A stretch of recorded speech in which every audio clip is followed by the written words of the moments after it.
In this video, we're showing you how to integrate Google Tag Manager, also known as GTM, into your React applications. By doing this, you're giving yourself the power to accurately track user interactions, which means you instantly have the power to make informed decisions about your website.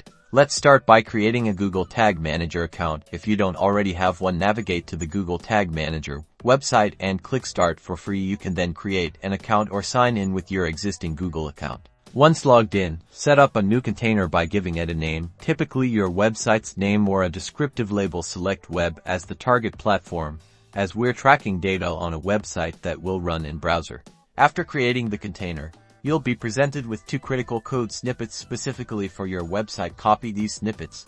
They are essential for GTM functionality. Go to your React project and find your index file. Paste the first GTM snippet, the one meant for the head of your HTML document, within the head section. Now, locate the opening body tag in the index file. Paste the second GTM snippet directly after this opening body tag. That's it. GTM is now installed. To verify this, in GTM, enable preview mode. Then, in your browser, load your React website. A GTM debug panel at the bottom of the page confirms successful installation and enables you to start tracking all of your required user events. It's time to take greater control over all of your user interactions.